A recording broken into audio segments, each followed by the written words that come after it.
Baiklah, Assalamualaikum warahmatullahi wabarakatuh. Perkenalkan, nama saya Bella Karza dengan NIM A2A023007, Program Studi Magister Pendidikan Bahasa Indonesia Universitas Bengkulu.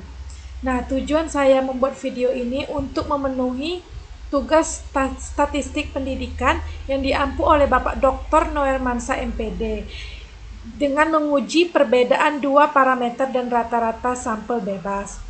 Nah, uji perbedaan dua parameter rata-rata bertujuan untuk mempelajari perbedaan rata-rata variabel kriterium dari dua kelompok atau yang dapat diklasifikasikan menjadi dua kelompok. Nah, di sini yang pertama kita akan menyelesaikan uji perbedaan dua rata-rata untuk sampel bebas. Nah, di sini saya sudah ada datanya, yaitu pengaruh metode pembelajaran inquiry dan drill terhadap kemampuan berpikir kritis siswa. Di sini ada inquiry dan drill. Nah, di sini metode inquiry kita beri responden 1 dan drill kita beri responden 2. Nah, di sini kita pindahkan data kita ke aplikasi SPSS dulu.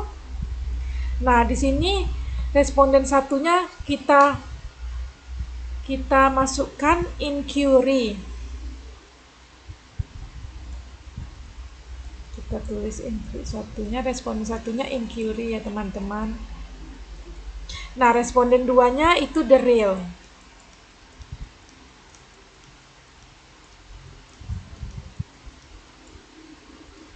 Nah, di sini kita kembali lagi ke Excel datanya tadi.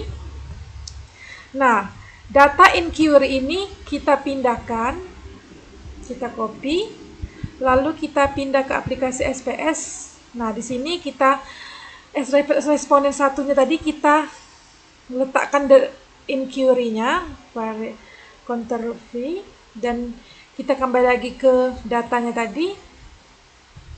Nah, dan di sini yang realnya kita pindahkan juga.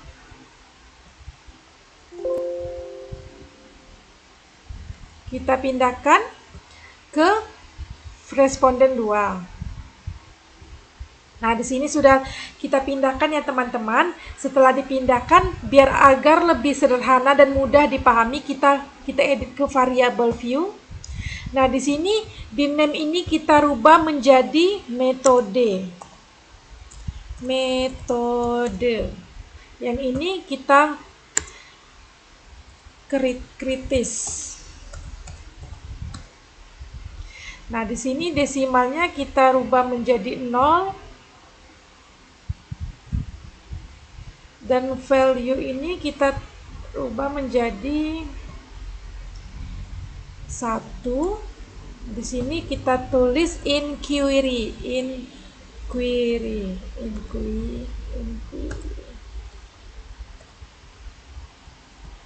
Setelah dipindahkan kita letak oke. Kita di sini rubah menjadi variabel value-nya 2. Di sini kita tulis the real.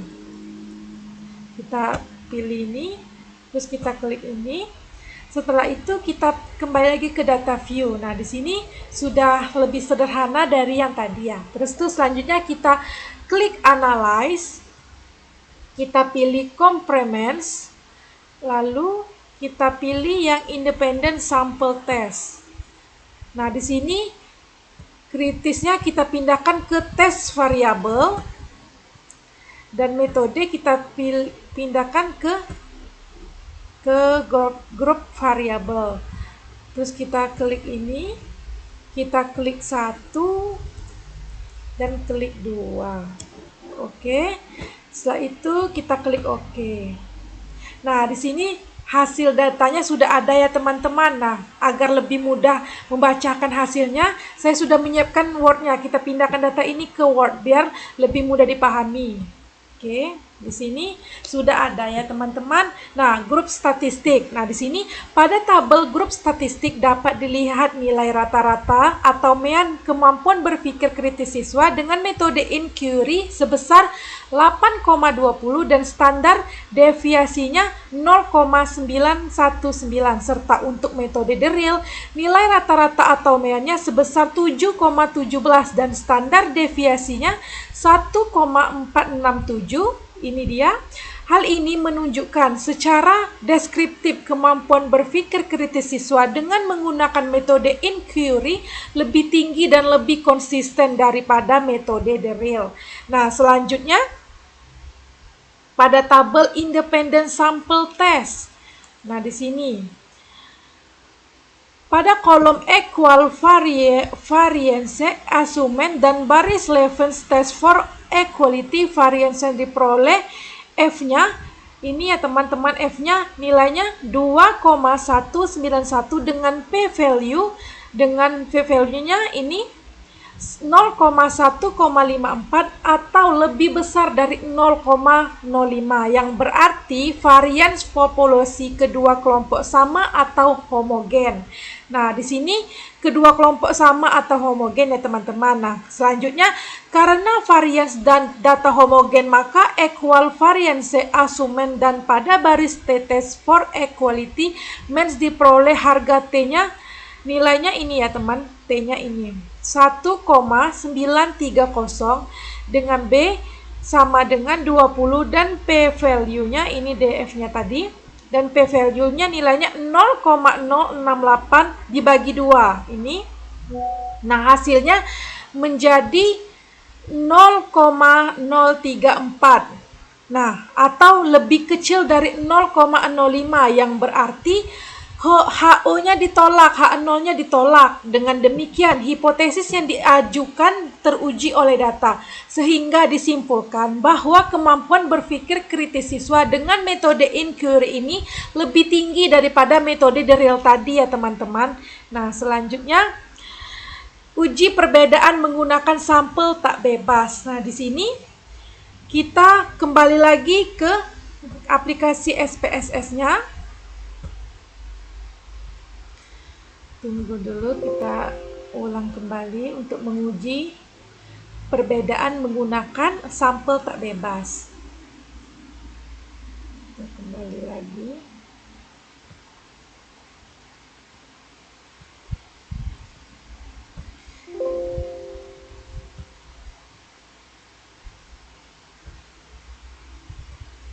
Kita kembali ke aplikasi SPSS lagi untuk menguji perbedaan menggunakan sampel tak bebas. Oke, tunggu dulu.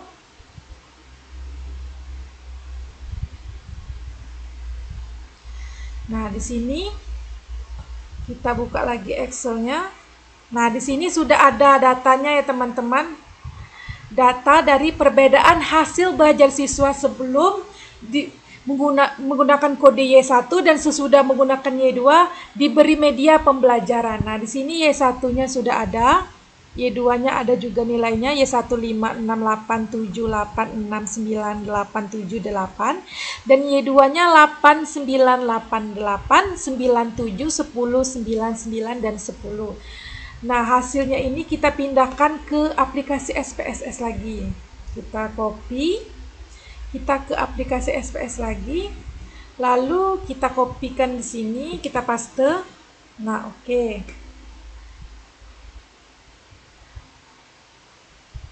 Kita edit ke variable view. Nah, di name ini kita rubah menjadi sebelum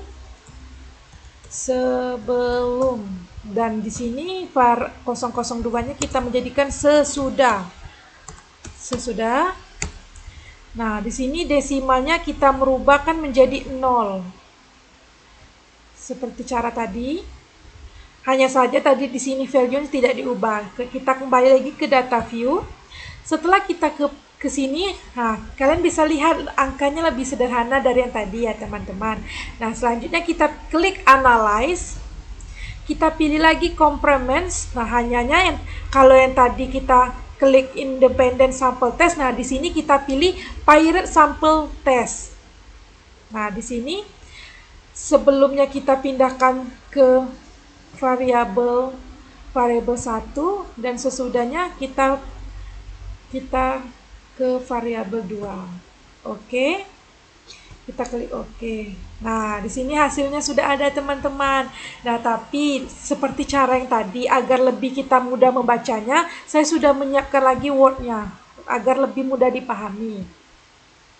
Nah, di sini Ada tabel Parent Sample Statistik. Nah, pada tabel Parent Sample Statistik terlihat bahwa rata-rata mean hasil belajar siswa sebelum diberi media sebesar 7,20 dan standar deviasi 1,229 dan setelah diberi media sebesar 8,70 serta standar deviasinya 0,949. Ini ya. Nilainya 1, ini tadi ini ya teman-teman, bisa kalian lihat di tabelnya, dan nilai ini di meannya, dan standar deviasi 0,49. Nah, ini bisa kalian lihat. Nah, hal ini berarti secara deskriptif terdapat perbedaan rata-rata hasil belajar sebelum dan sesudah diberi media belajar. Berarti setelah dikasih perbedaan hasil belajar sebelum dan sesudah diberi media pembelajaran. Nah, selanjutnya ada tabel Parent Sample Correlation. Nah, di sini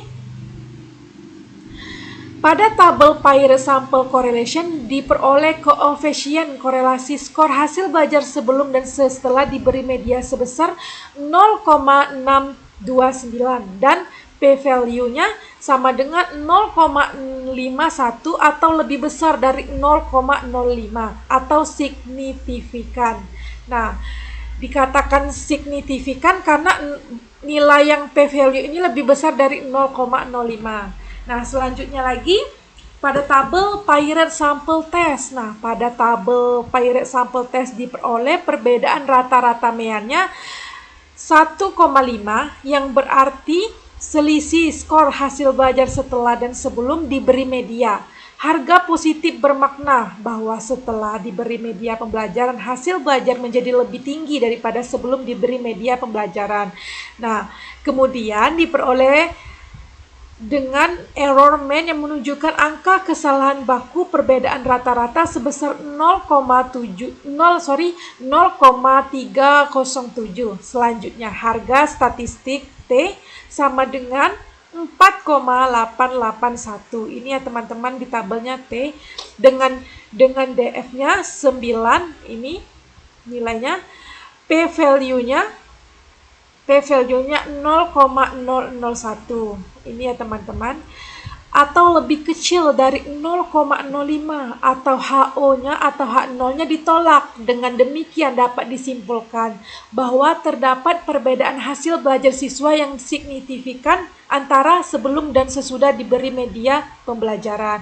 Nah, berarti dapat disimpulkan ya teman-teman bahwa hasil belajar itu mempengaruhi media dalam pembelajaran. Baik, mungkin itu saja yang bisa saya sampaikan. Mungkin ada kata atau salah yang bisa kalian koreksi dan kalian benarkan. Mungkin cukup sekian. Wassalamualaikum warahmatullahi wabarakatuh.